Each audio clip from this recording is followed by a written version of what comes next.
What's up, guys? It's Josh Gallagher, and you're listening to Your Beautiful Day on Gratitude Radio Network.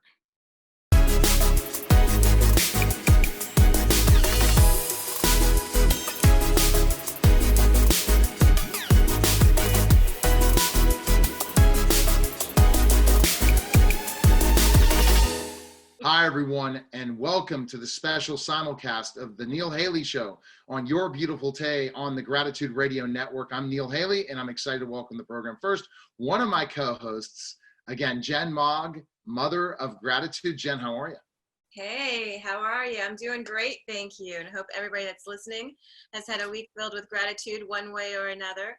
And we're here to show you some light in your life and hopefully let you hear some beautiful things that we have on our show today, especially one of the men that we have on our show today. But without further ado, I'd like to introduce you to my life coach, Pearl Sharenza. Hey, everybody. Hope you guys are having an amazing day. I'm so excited to be on here.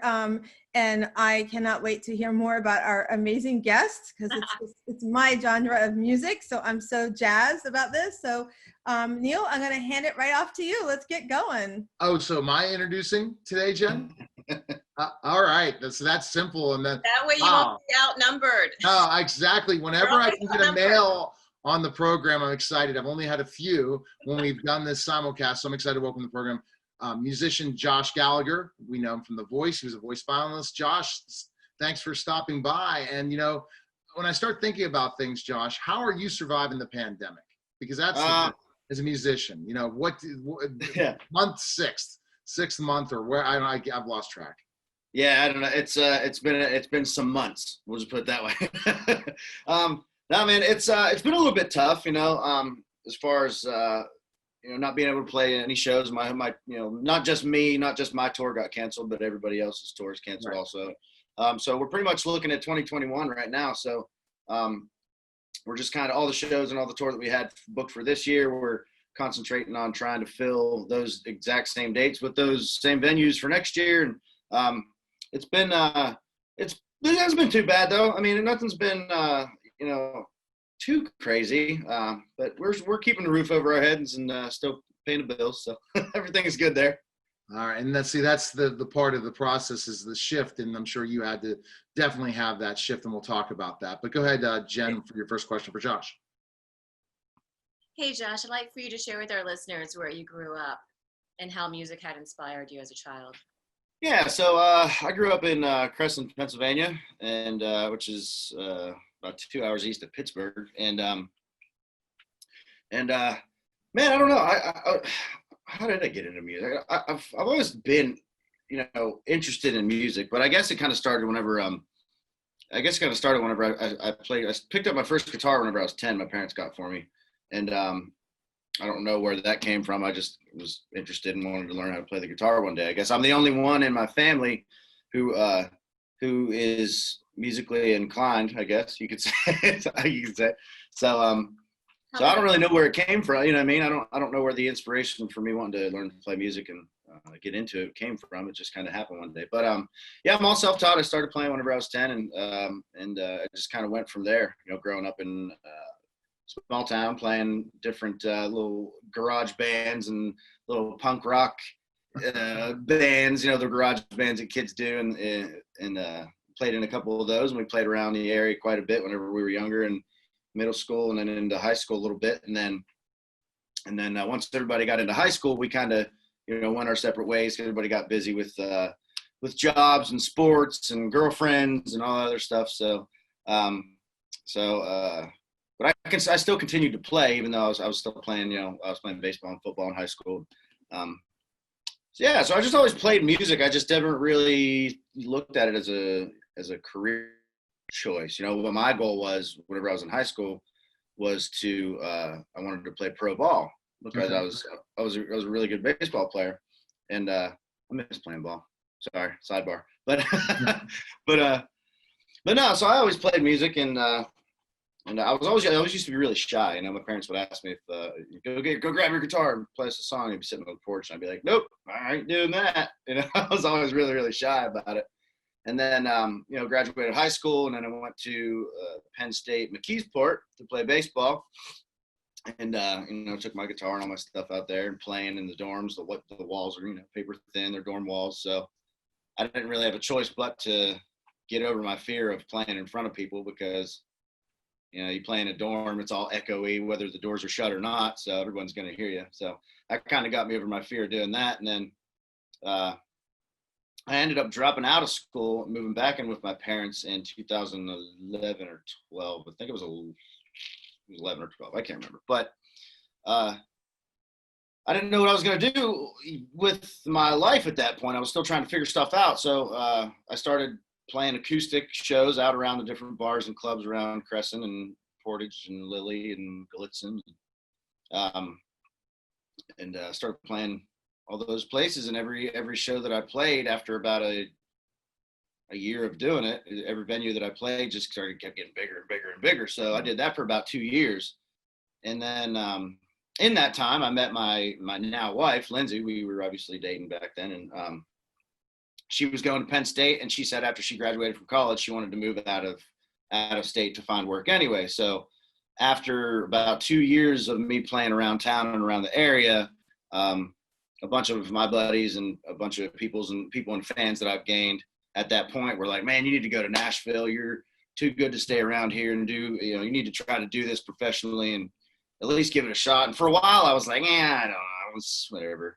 I still wasn't taking it seriously at the time, but then I was like, well, I mean, I could give it a shot,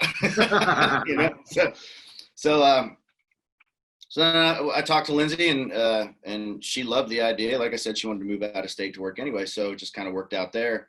Then after she graduated in 2014, we picked up on August 18th. We moved down here in 2014. So now we're here. No, I have to interrupt before I let Pearl get the next question. Yeah. You're going to my old stomping grounds completely. Penn State, McKeesport.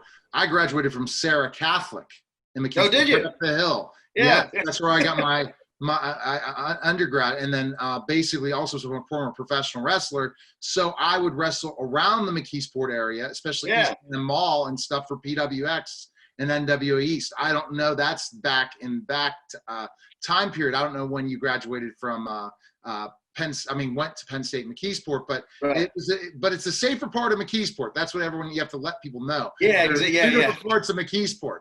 There's McKeesport a couple miles down the road, and then there's the McKeesport, and then up the hill, Sarah, which is really East McKeesport, right? That's how. Right. Yeah. Exactly. That's pretty cool. Small world. Look at that. Yeah, all these different kind of connections. I live in Gibsonia in the Pine Richland School District area now. So okay, nice. Yeah, I got you. All right, cool. So Pearl, next question. But so I didn't know the connectivity. I heard Pennsylvania. They always say that they think that Pittsburgh's close to Philadelphia. The problem is it isn't. But no, it's not at all. It's two different parts of the state. I'm from Philadelphia. I have a guest that's from Philly. I'm like, so what? They might as well be from New York City. Yeah, exactly. It doesn't matter. Okay. All right, Pearl. Are you from Pennsylvania? Where are you from? Philly? That's cool. I don't care. Yeah, exactly. Pittsburgh's what matters. You better be a Steeler fan. You're that close. That's right. Exactly. Yeah. Are you a Steeler fan? Oh, absolutely. Okay. Yeah. Here we go. Look. I'm really in trouble now. Okay. I love it. We're definitely All right, so I'm in trouble now because I'm a Bills fan, you guys. So if we had a real quarterback, we would have won.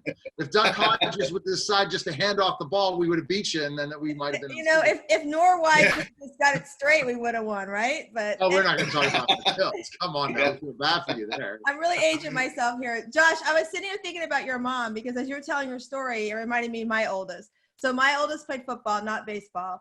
My oldest had the dream of, going off to college and living, that big dream of playing ball in school.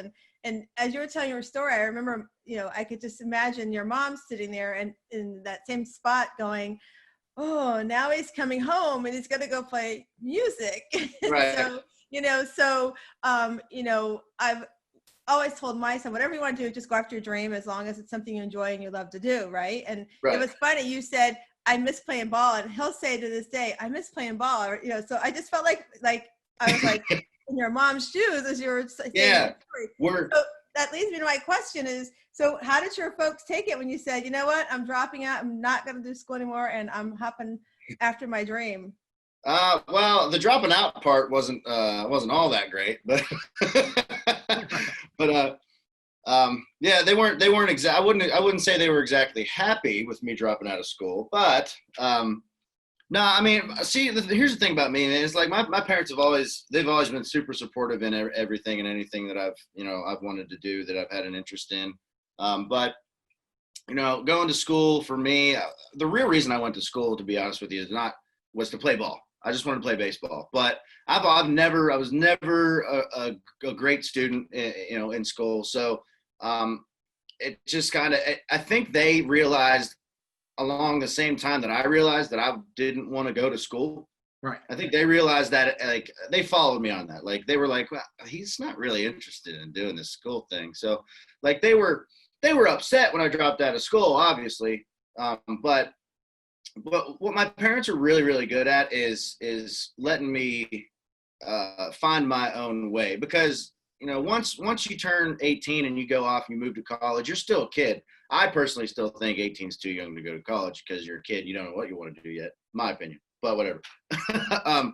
But you go off to school and you kind of figure out what you're doing and what you want to do, or maybe what you don't want to do. And I think the biggest thing that is good for parents to do is kind of let their kid figure it out for themselves. Now, if they start to go off the trail a little bit, bring them back. And that's what parents are for. They're there to guide you at that age. Whenever you're that age, they're done parenting. They're just there to guide you and help you move along to better yourself. So they were very, very good about that. Like, they're super cool.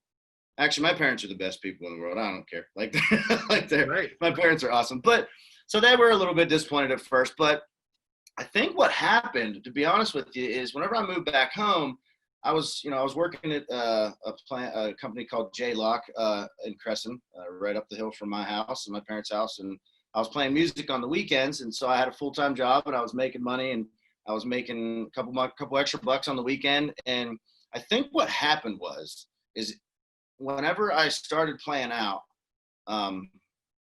there was a huge crowd there of all my very first show I played out by myself after I moved back from McKeesport rather, was a club called Sokol's in Lilly, Pennsylvania, which is the town right next to mine.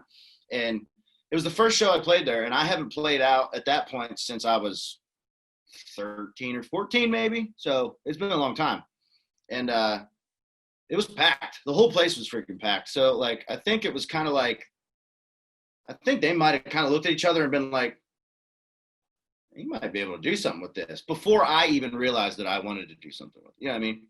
So, I mean, they were super supportive. And then obviously the more shows I played, like I said, the bigger the venues got, the more people that they saw or the more people that I was gaining fans. The more they saw that, they were like, oh, he's kind of good at this. Like, so they completely supported my decision to move down here to Nashville and chase my dream.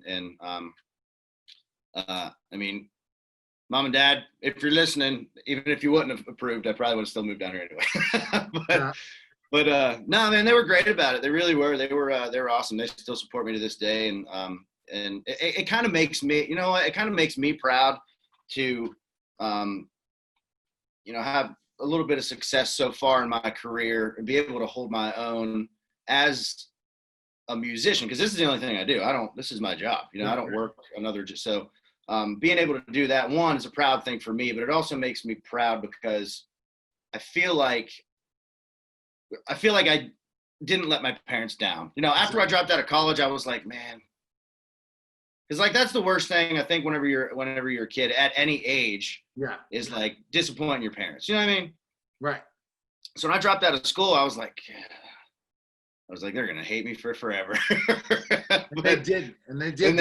Yeah, they didn't. Yeah. So I have a story. Another relationship. I left school, undergrad, to go be a pro wrestler for a while, and then went back and got my degree. So I was minor leagues. So I decided, okay, I'm gonna go. It's the summer. I'm gonna go work. I was wrestling while going to school, and I said, you know what? I'm gonna go ahead and I'm gonna make the leap of faith. I'm gonna go down south to Jonesboro from Pittsburgh and go wrestle, because I can wrestle every night of the week in Arkansas, Missouri, and Tennessee. So, working every night's much better than working just, playing the weekends. You play every day, you become better and better at your craft, just like yeah. you got to go to Nashville, where you can play more than just weekend bars. You can play lots of venues and all over, because it's how it is. And so I went there, and I decided to drop out. At summer, I made a call, I said, I'm staying. I'm not going back. Because it was really not for me at that time. And that's the thing that, Josh, you brought up that I think is such a great point, is that we don't look at the mentality, and I love what Pearl says, to do stuff what you love, but also do stuff you're good at. If you love something, you're not good at it, don't waste your time. But if you have talent and you love doing it, even if it doesn't bring the money home, it's something that gives you that passion and that. So it's passion, but it's also you enjoy doing it. Passion and just work, it has to go in between in a lot of ways, in the middle, but it has to be something that you can make some money, but also are good at. Because if you're not good at it, why the heck are you struggling doing this? And then you're going to be just never amount to anything. So I love that story. So that's kind of a relationship I did. I went down south, wrestled for a while until I became a teacher. So, but I would not have found any of that if I wouldn't have gone on that direction. So I got my undergrad, then master's degree. So, okay. Next question. I just wanted to kind of share with you, Josh, is the similar paths we've had. But I did the same thing, and it's hard because you're like, oh my gosh, at night you're dreaming you're in the classroom when you're not supposed to be in the classroom. I've had this, and I had those dreams in the wrestling ring still, and I've been retired for X amount of years. So there you go. Right. So gotcha. And probably you on the baseball field as well. Okay, all right. Next question. You are so funny. Well, no, taking that leap of faith is everything, and I think it's extraordinary that you had such a great foundation. That is amazing, because that just that propels you further. What were some of your goals that you had for yourself after you dropped out of school and decided that you're all in and this is what you're doing and this is where you're going? Right. I'll be 100% honest with you. I didn't know if I wasn't sure that I actually had any goals after I dropped out, as far as like playing music and moving down here. I mean, obviously I didn't move down here. Okay, so let me just rephrase this. I moved down here to sign, to try and sign a record deal. Obviously, like that's what majority of people move down here to do, whether that be a record deal or a publishing deal or whatever, So, so that was my ultimate goal, but I still didn't know. I didn't know how I was going to get to that point, because I've never, at that point when we moved down here, I knew I was going to be playing music. I just didn't know how to get in. I didn't know how to get my foot in the door. I didn't know anybody down here. So I just kind of went around bar to bar and asked who booked each venue and each place. And they either gave me a number or told me the manager will come out, and the manager never came out, or the manager did come out. So, and then I met these girls, Haley and Sarah. They're a duo in Steel Blossoms, and they're actually from Pittsburgh also. Oh, really? Yeah. And they moved down here the exact same year and the exact same time that Lindsay and I did. Didn't know each other before that. Just a coincidence that, you know what I think it is? I think somehow people from Pennsylvania just somehow flock together all over the world, all over the country. I feel like that happens all the time for some reason. But so I met these girls, right? Haley and Sarah was with the Steel Blossoms, and they were playing at a bar called Tootsie's, and they said to me that Tootsie's does every Saturday from 2 to 6, I think it was. They do open auditions if you want to go sing with the house band, and whether that be sing or play drums or guitar or whatever. And you can go audition and sing or play or do whatever your instrument is, and then go and give them your information, fill out this little sheet, and then they'll get a hold of you if they want you to come back, or if they don't want you to come back, then you won't hear from them. So I did that, and then got into there and played there for a while. And then from there, I just kind of started figuring out how to network with different people, kind of putting myself out of my own comfort zone, which is something that you have to do down here if you're not used to networking and going up to random people and being like, hey, so you have something and I have something, let's work something out. You know what I mean? So I had to get over that fear. So I just started networking with people in the Tootsie's, Honky Tonk Central, Rippies organization, and then started meeting other players who played at this other place and this other place, and just started doing some more research and using those connections to get to this connection to get me to connect with my producer, who I still work with now. For my producer, hooked me up with this label and this publisher and this all. So it's just kind of like a waterfall effect. You just got to really put yourself out there and do it, because nobody's going to do it for you, you know? So you really got to make yourself, actually, to be honest with you, I think the best way to do it is to make yourself uncomfortable and really step out of your own shell and be a little bit forward, because no one's going to do it for you, one. And two, you just got to start beating down doors, you know? That's just kind of how you got to do it. There's no real formula. So as far as goals go, I wasn't really sure, you know, I wasn't sure how I was going to get to the goal of signing a record deal or a pub deal or whatever. But, did you have one song that came across as this is like your signature song? This is because you write your own music, right? Yeah, I do. I'm still, yeah. So, no, at the time I did. I mean, I was writing, but I wasn't writing a whole lot. You know, I moved. You know, I actually learned about the whole writing side of the music business here in Nashville after we moved down here. You know, so I was writing a little bit of music back home before we moved here, but I didn't realize the whole music, the songwriter side of the music industry till we got down here. So. And they kind of did the same thing, you know, with songwriting. I started getting into these little songwriter groups and circles and started meeting this person and said, okay, cool. I wrote this song with this person. It's good. I wrote this song with this person and it was okay. So maybe give them another shot, but definitely go back to this person. And this person leads you to that other person who they write really good with. So then they bring you in on a write with those two. So it's just, and then it just kind of trickles from there. So, yeah, I mean, I still haven't signed my record deal or my pub deal. We're shopping right now for different record labels and publishing companies. But all the prep work and all the things that I've done over the past 6 years, I wouldn't be able to sit here, probably even with you guys, to be honest with you, right now, without all that stuff that I learned how to do and was taught and figured out along the way. So the goal is still not quite met, but I've met a lot of small goals to get me to this point. So I guess then getting on The Voice was something that, yes, that helped the process. That definitely helped. That wasn't a goal of mine. That just was the right place, right time, to be honest with you. Yeah. So tell me, that wasn't a goal, but it was a next big break to that, where you wanted to go. Oh yeah, yes. Exactly. Yeah, man, for sure. So before I actually got on The Voice on season 11, and before we even moved down here to Nashville, I had auditioned the open call auditions. I did that twice before, one in Philly and one in New York City, and they didn't take me either one, which is fine. So we do whatever. So I gave that a shot twice, and I was like, okay, well, that didn't work, so on to the next. Let's figure out how to get to another avenue, you know? So moved down to Nashville. I was playing at a bar called The Row. It's over in Nashville. It's in Midtown. And it's a little small place, acoustic set. It was a Thursday in June. I'll never forget it. And it was just right place, right time. The guy that books that place just so happened to have connections with American Idol and The Voice. And while I was playing in the middle of my set, he goes, "Do you want to audition for The Voice?" And I was like, "Sure. You know, it's not going to hurt anything." So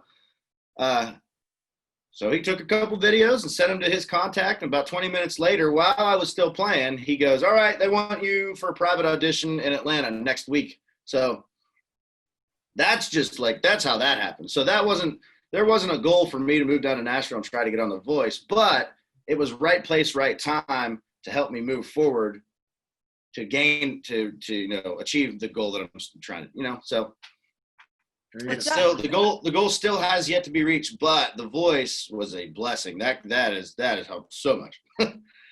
Well, you said a couple of things there, like going outside your comfort zone, stretching your comfort zone. You might not have a goal, but like, don't be afraid to be afraid, right? Don't be afraid to jump into it. Don't be afraid to, put yourself out there, because if you don't put yourself out there, nobody's going to know who you are. If you sit back behind the four walls or at a job, nobody's going to know who you are. So I think that's really awesome, because it's a lot of what I do when I coach the women that I coach. Is like, if you say and you don't go after a goal, at least try to go after a vision or something that you have a passion for. You'll never know if you're going to be great at it. So, and Right. like you said, you always be performing. Like, you're at the right place at the right time. If you hadn't been doing your performing that you normally do and just said, oh, it's not working, I'm just going to go here and, play this set, Yeah. who knows what would have happened. Exactly. I've watched a friend of mine's daughter, her name is Brooke Eden. I don't know if you've Yeah. met her.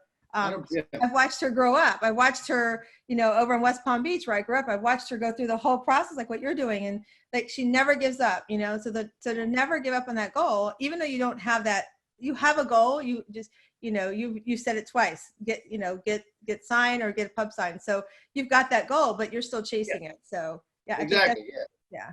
Just to say, to go after, I think that's really important that people get that from what we're talking about today. I think that's such a big thing, and I agree with you. It's like, even today, even still now to this day, there's some stuff that I'm like, I don't know, I'm not really comfortable with that. But then I'm like, you know what? I've done this so far in my career. Screw it. I'm just gonna do it. Like, there's some things that I was like, that I still kind of have going on right now. I can't exactly talk about it, but that I'm still kind of hesitant on. But I know in the back of my head that if I just make myself super uncomfortable and go for it, that something positive is probably going to come out of it. So you just got to it's like, if that's the biggest fear I think people have to try to get over, is getting over the fear of doing something. That's such a hard thing to do. But if you can learn how to do that, and you do it over and over, it's just like repetition. It's just like playing or hitting batting practice or whatever. It doesn't matter. It's just reps. And the more you do it, the better you get at it, the more confident you get at it. So I completely agree with you on that. All right, Jen, I know what you're thinking. You have questions on The Voice? You want to know some of the experience? Yeah, I wanted to know, was there a scenario of gratitude, since my show is about gratitude, Yeah. that you had that just hit you from being on The Voice, or during that whole time of being? Yeah, just getting on the show in the first place. Yeah. Yeah. Right. Well, yeah. Well, first of all, yeah, getting on the show in the first place. But like the thing for, here's when it hit me that, like, wow, this is real. Like, some stuff could actually happen after this. Like, it was after I sang my Save song, which was I Drive Your Truck by Lee Brice. And all my fans and everybody voted for me to save me on Twitter. And it was at that point, because after, I can't remember what song that I sang before I sang my Save song, but I lost the round. I lost that round. So I had to sing my Save song. And my fans brought me back. They voted for me on Twitter, and it was like, it was ridiculous. So I was like, after that happened, I was like, okay, I think I might be all right. So yeah, there definitely was. But like, even just to go through that whole entire process from beginning to end, from the time I got to LA to the time I got back here in Nashville, it was 7 months. 7 months of filming. And obviously that was back and forth. We didn't stay out there for a whole 7 months, but it was 7 months of filming back and forth. We go out there for a couple months and be back here for 1 or a month and a half and go back, and so it was a long period of time that I had to take out of my life, to not knowing whether it was going to help me or hurt me or not. So that was the big risk that I was taking. But it was like, that was the point though, was when my Save song was whenever it hit me. Yeah. Because I was like, man, and I'll be 100% honest with you. I was like, I'm going home. And I was perfectly fine with that, because at that point I made it to the top, I think it was top 10 or something at that point. And I was like, top 10 out of 94,000 people is awesome. Like, that's so good. Yeah. That's so hard to do. Yeah. And you did it. What was your saved song? Yeah. What's that? What was your saved song that brought you back? I sang, what did I sing? I Drive Your Truck by Lee Brice. And that's funny because I had Lee on my show. So I've interviewed Lee. Nice. So, yeah, so Lee was great. He's supposed to hook me up with it's not Clint Black. I've already interviewed Clint. Garth Brooks. He says Yeah. okay, they might be doing something together.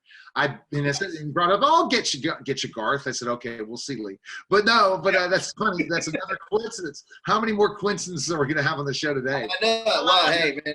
That's I believe things happen. So we Yeah, might need exactly. to, There's a reason. There's a we reason. might need to talk after this.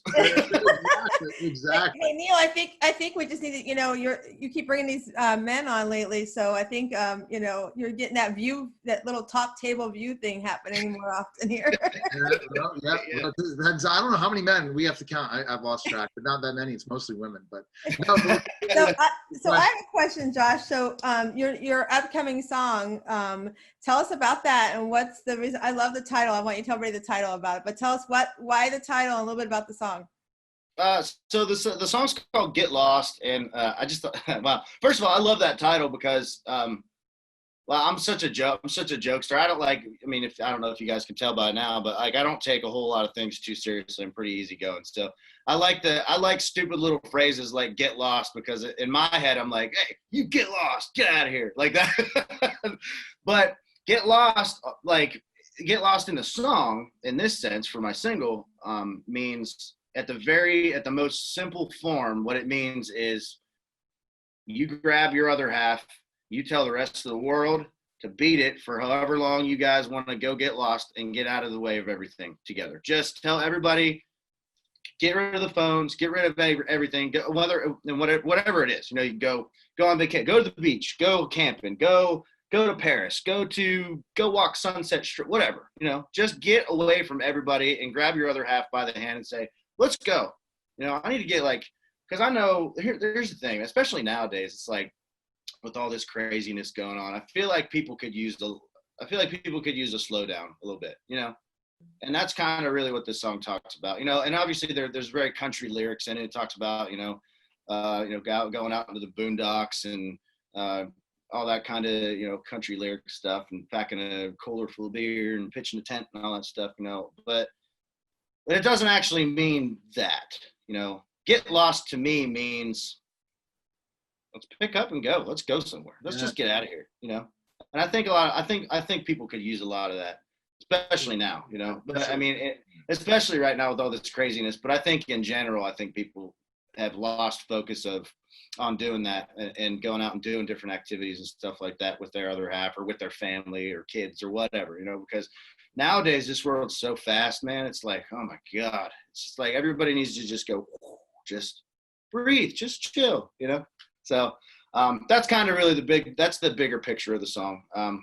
But it comes out on September 18th. I'm really, really excited about it. So Jen, it comes out just in time for my retreat. So Josh, I do an annual retreat for women. It's a pajama retreat. We show up with no makeup.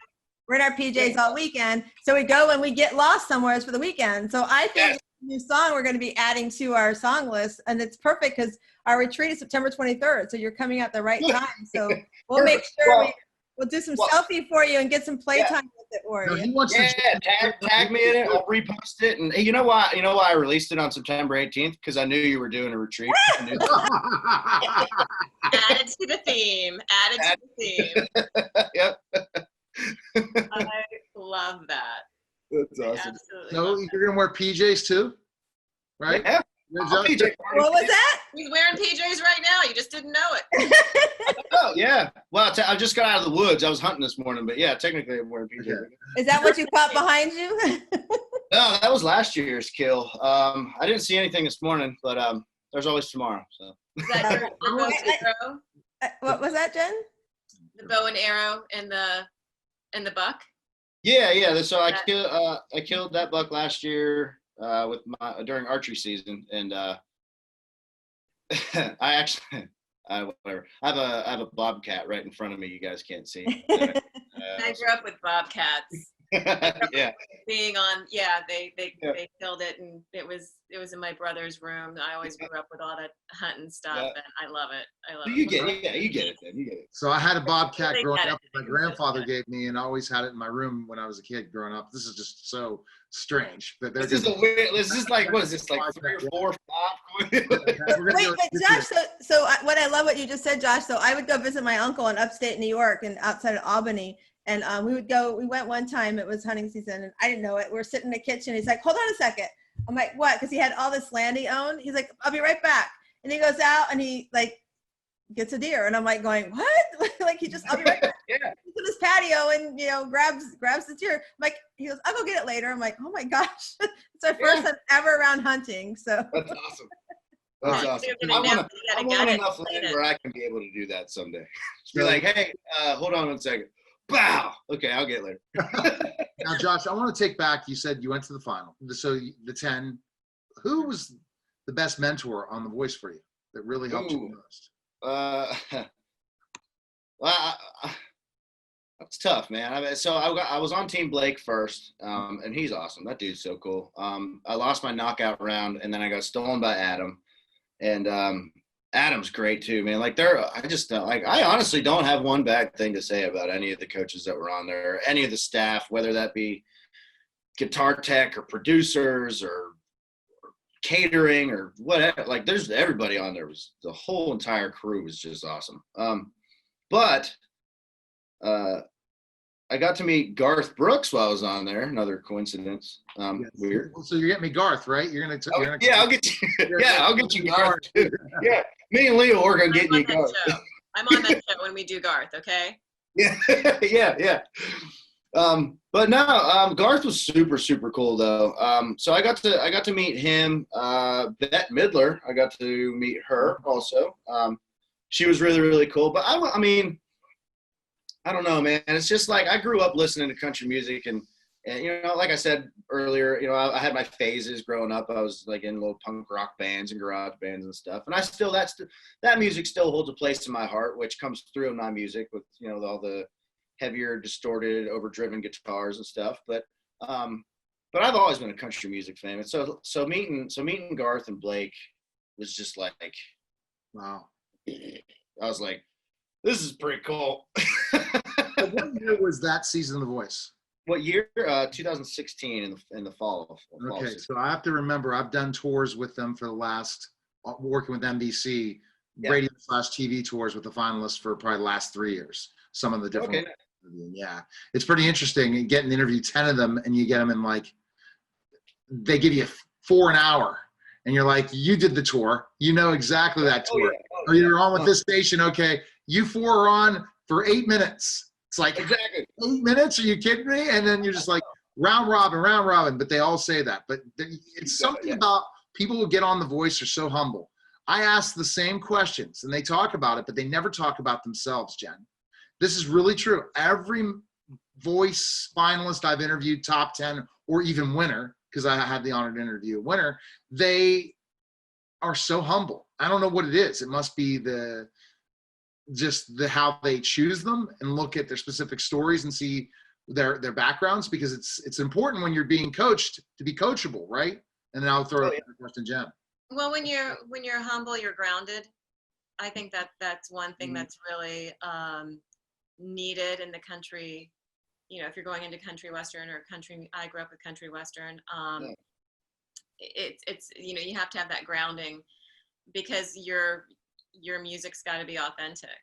Country music has to be authentic. It has to be real. It can't, it's just one of those, and you have to identify with the pain. You have to, it's so soulful. Yeah. You know what I mean?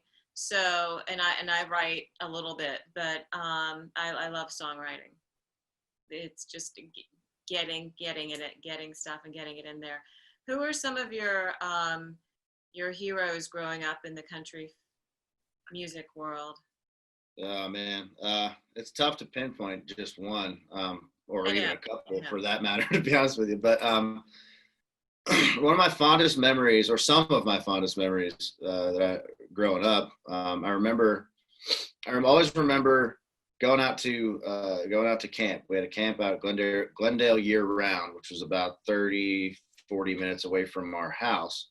And it was a year round, so there's a part of the campground where people just live there, and then there's other places where you can rent cabins and tent and back your trailer in. And we had a permanent campsite there that my pap had, my dad's dad had back in the 70s. Then obviously my pap died, dad took it over. But so we were always out there all the time, and there was always country music playing, always through out of our camp. And I just, for some reason, one of the very first country artists I ever heard was Toby Keith. Whenever I was younger, and gosh, I just don't know what it. I just pictured camp, and it's just this barn red screened in porch built onto the side of a super old trailer that I don't even know how they backed it in there. Like just like it's like the coolest place in the world. But that's like one of my fondest memories is of country music out there is listening to Toby Keith out there at camp, just sitting around the fire or cooking hot dogs or whatever, grilling, eating, fishing, whatever. So and then we would always go, anytime we'd be driving around or we'd have to go to wherever, I'd be in the back seat, and mom and dad were at that time, mom and dad were big into Rascal Flatts, their Melt album, which was, I think, was their first album.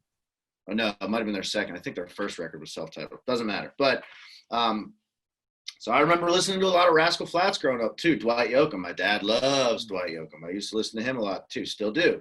So to pinpoint just a couple of heroes is really, really tough. But I mean, I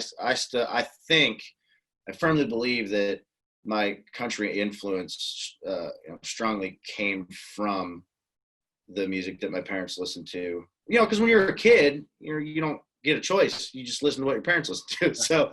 So and in this case, it ended up working out because I love country music. But no, man, my biggest heroes and biggest influences are, I'm a huge Eric Church fan. That dude can write a song like no one else's business. God, he's good. He just came out with a new single, Crazy Land, I think yesterday or day before. If you guys haven't heard it, check it out. It's really, really good. But I love Eric Church. There's some new writers coming up that I'm really, really, really into. Hardy's a really, really good writer. I like his style of music and his writing. But I just kind of have a lot of different influences, that I still listen to from growing up to, to now. But I mean, even in our sets though, we still cover. We're doing a cover set. We do a lot of Toby Keith. We do several Dwight Yoakam songs, and so it's just, I would say those two probably from my childhood are probably the biggest influence on my country music career early.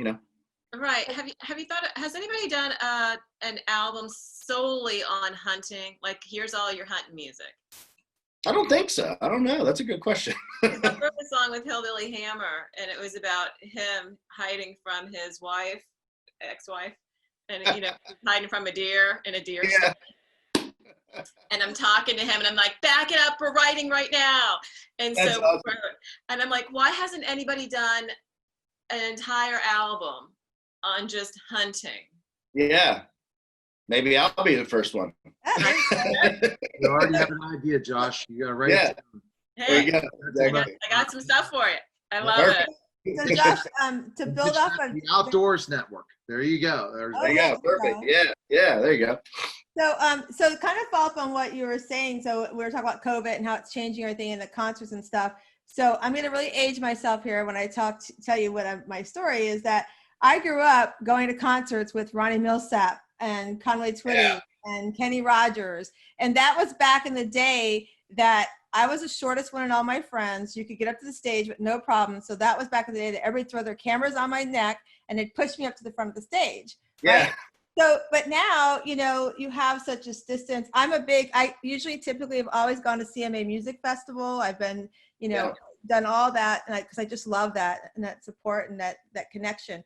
So where do you see us going? Like you talk about doing next year, where do you see us moving with the concerts and probably the restrictions we're going to have with doing concerts. I was seeing somebody showed, I don't know if it was here in the US, but where they had like these little pods of people standing in these little areas. I don't know if you've seen it, but yeah, so like these little pods, and there's like a group of 4 or 5, and there's a space group of 4 or 5. So where do you see, or where would you like to take your concerts to try to do that connection and have that? I loved that connection. I missed that connection going to concerts, and that, you know, so where do you see that for country music?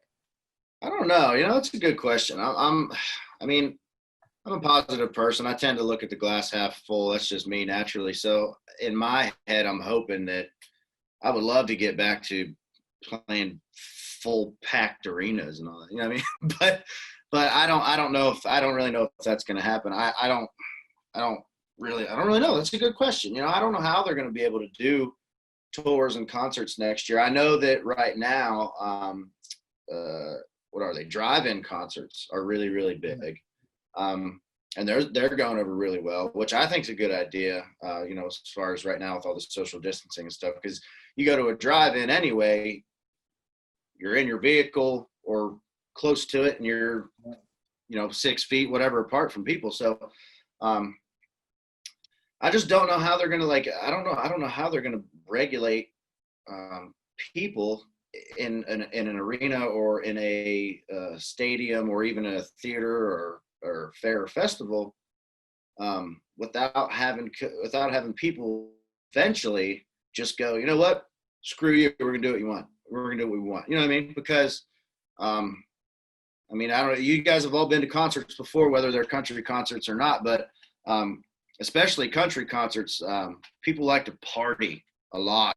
Like they'll show up at so we would go, before we moved down here to Nashville, we would go, Lindsay and I and a bunch of our friends, we would go to Pittsburgh every year for the Kenny Chesney concerts. Oh yes. And you know how those are, man. Like there. I've never gone, but we all know about the cleanup process after a Kenny Chesney. Oh yeah. Oh, it's bad. But we go every year, and we get there at 7 a.m. and start cracking beers and tailgating, and the show doesn't start till 7 that night. So like country people tailgate, they party hard, and whenever the booze kicks in, they like to do dumb stuff. So I don't know how they're going to be able to do concerts next year without having some sort of regulations in place to where where they can keep people, a certain, you know, group of people in a certain area without having the booze kick in and them go, oh, we're going to rush the stage, you know. So I don't know. It'll be interesting to see. I mean, I do wish and I hope that all this stuff we can get a handle on it and we can just get back to a normal life, especially for musicians and artists. You know, because we played our first band show since March when all this stuff happened. We played our first band show, I think 2 Fridays ago. It was Old Red. It was at Blake's Bar downtown in Nashville here. And it was a blast. It was 4-piece, just 4 of us on stage.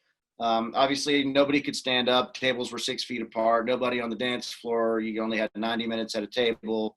So they were like, you know, shuffling different crowds and stuff in. But it'd be just to get on stage to play music again, even though it wasn't packed full and there wasn't people in your face, just to stand on stage and play music again was like, it felt so good. Like I wanted to stay there. We had 4 hours to play and I was like, let's just stay and play for 8. Like just to get back on stage felt really, really good. So it's going to be interesting to see what happens for next year. You talked about the drive-in. I can tell you a group of friends and I, we were talking about that, and I'm like, I don't want to go sit in a drive-in and watch it on the big screen when I can sit at home and watch it. So I think Josh needs to show up at a drive-in and just be there live. That's what I think. I'd pay for that. And we have one right here in Ruskin, Florida. So if you want to come down, I got a place you can stay. We can hook you up, I'm sure. But that's what I think. I would love to see somebody just plugging them in. Yeah. Concert venue. You show up and you're there. Go on. Just go on. I'm in. I'm down. Let's do it. You give me a contact. I'll fuck that sucker. Yeah, and I'm serious about that hunting album too. That'd be cool. I wouldn't. I mean, God, as much as I hunt, a lot of celebrities on board. As soon as fall hits every year, it's just my wife doesn't see me, so I'm in the woods all the time. So that's actually a good idea. I dig that. I forgot my contact with this one does an outdoor show. I forgot who I interviewed. I interviewed so many different people. I'll have to connect you, Josh. But now Yeah. Jen has a question. But you're, again, speaking about performances, pro wrestling, independents are hurting big time. Guys Yeah. that they've only a couple big organizations are wrestling, so they're just dealing the same type of performer stuff as well. And then I could get back to, like, you know, being involved in training guys and stuff, because back when I was open to it, I'm just still concerned about COVID. But I'm hoping by November we'll see changes, or maybe a vaccine in October. And I bet you don't be surprised that happens, that there's a vaccine right before the election. I wouldn't. I think when November 3rd comes, everything's gonna go. Oh, we fixed it. That's what I keep saying. Weird, huh? Weird. Everything's fine now. Yeah. Right. Yeah. Exactly. Everything's fine now, yeah. I don't think that election will be told who's the winner by till 2021. That's another prediction I'll give you right there, right now. I think that you're going to have no one concede till 2021. It's looking a lot like the election between Bush and Gore. Really, yeah. If you look at two people really not having a strong candidate. Gore was doing so, and then Bush and then it just all went. So we'll see. Yep. We'll see the map. We'll see. It's going to be good theater for those next couple months. That's all I watch. I mean, sports is kind of like, no, I watch politics. That's my sports to watch right now. Even though sports is not fans, it's not sports. It's weird, man. I was watching September. I don't care. Steelers can have no crowd. You know, it'll be on CBS. 1 o'clock kickoff. Then I'll be back watching sports. Right. Exactly. Yeah. Exactly. Well, I was watching baseball the other day, and I just turned it on, and it was the play before. There was an out. They just made it out. I can't remember who was playing, but they just made it out, and then they switched cameras and went back to they went back to the plate, and I was like, oh, those are cardboard people in the stand. Exactly. Or you like what the WWE did with the monitors? That's weird. Where all the fans are watching. That was like a Tron-like thing. I watched it once. I'm like, that just really. You see all the reactions. I could imagine wrestling there, and then seeing the fans aren't monitors. That was freaky. I don't know what. How do they even do that? They pre-record. Okay, so they're like, all right, this is what we need your reaction to be on 3. 1, 2, 3. Oh! No, I think they're streaming it.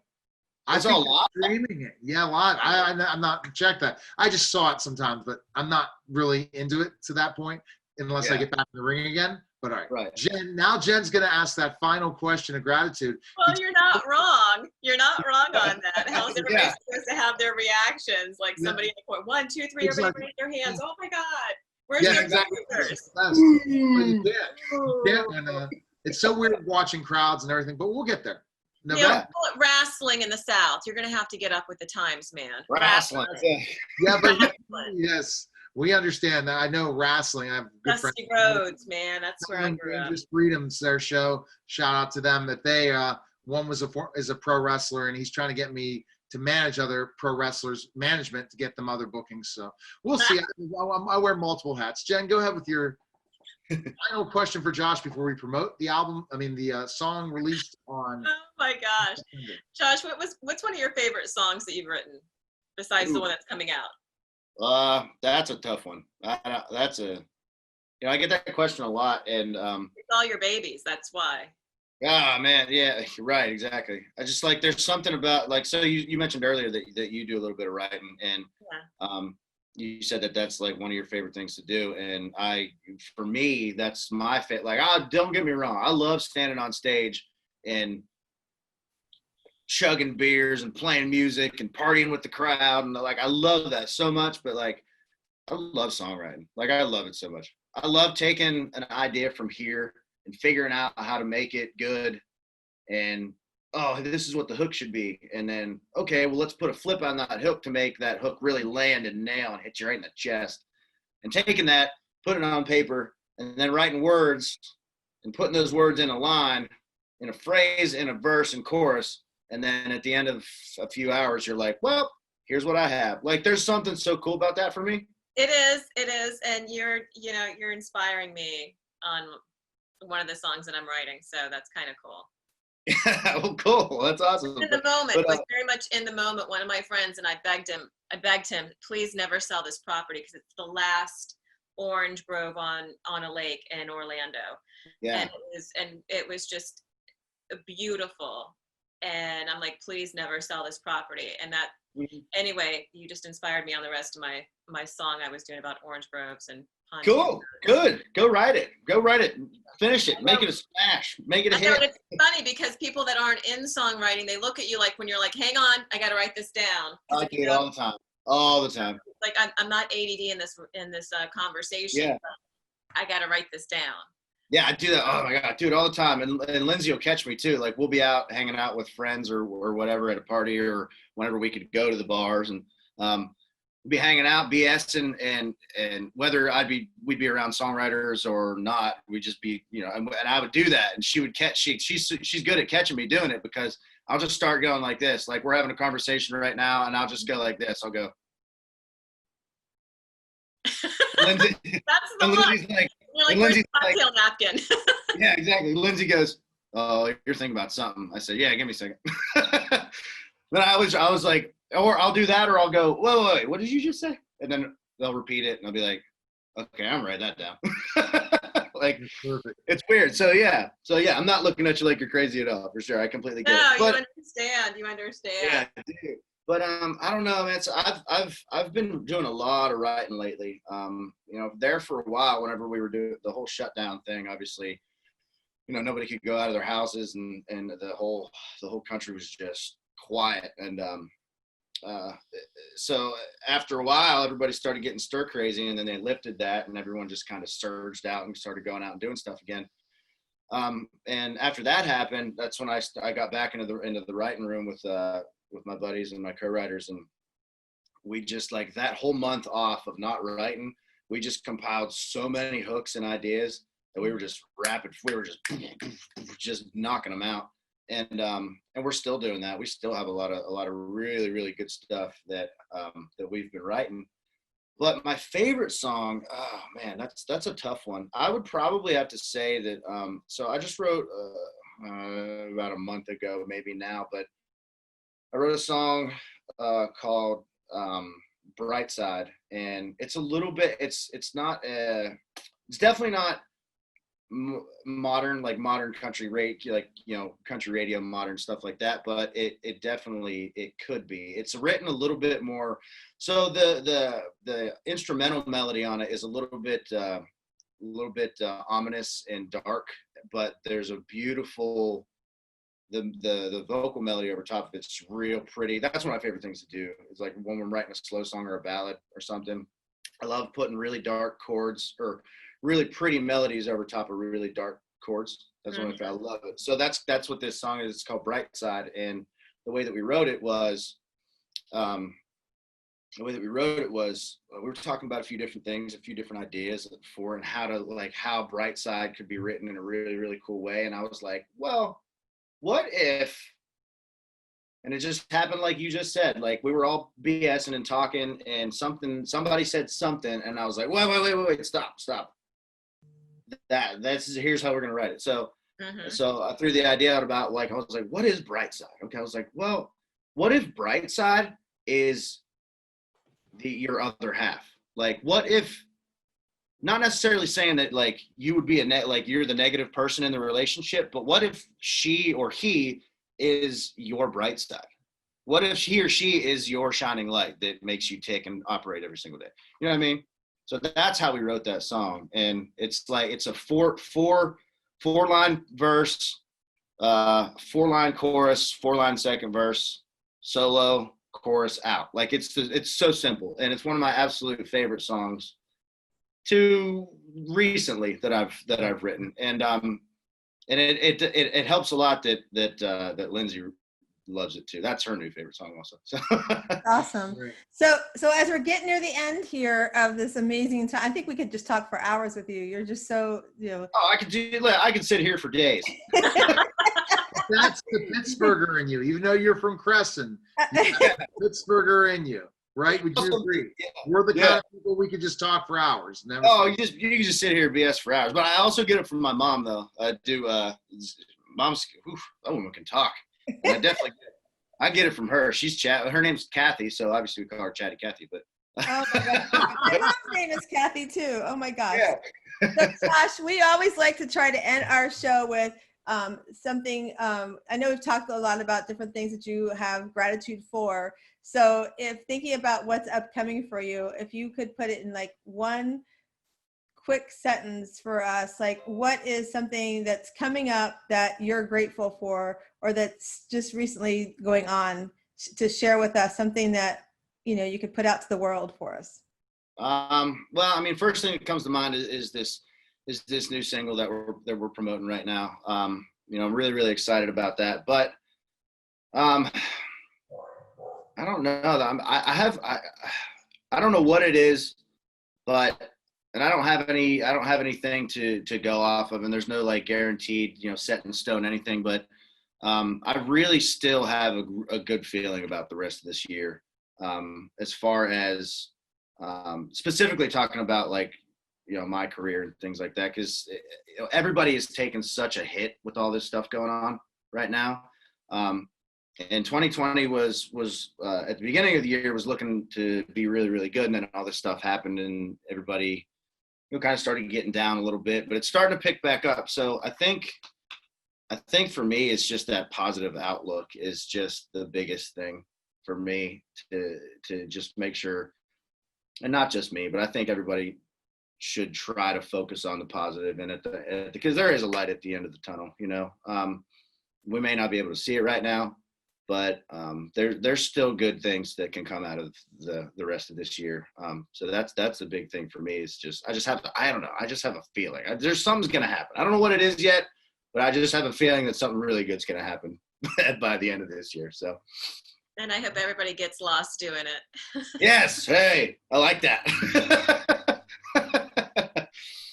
I like that plug. Good plug. Yeah, right. Love it. That's great. Awesome.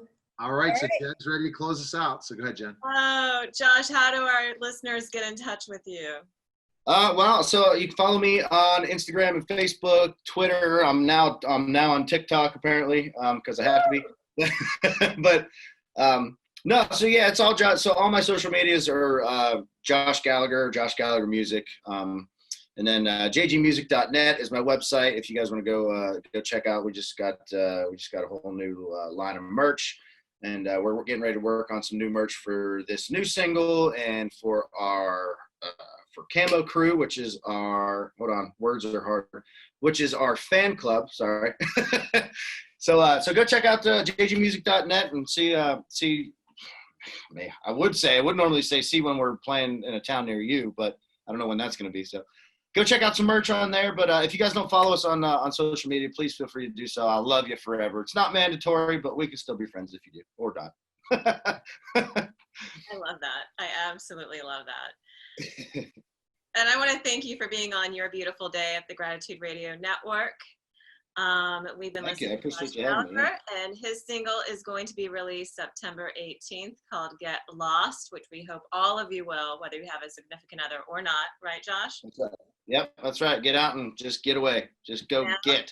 Get away. Get. Yeah, get out of here. Remember.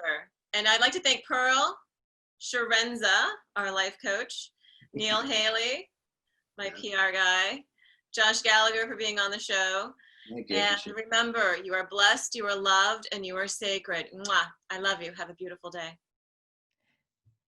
So I am so excited, Jen. I am a huge country music fan, and I just love to see up and coming musicians, and hear their story and watch their success. And what a fun person we had on the show. I think we could have talked to Josh for like hours. Wouldn't you agree?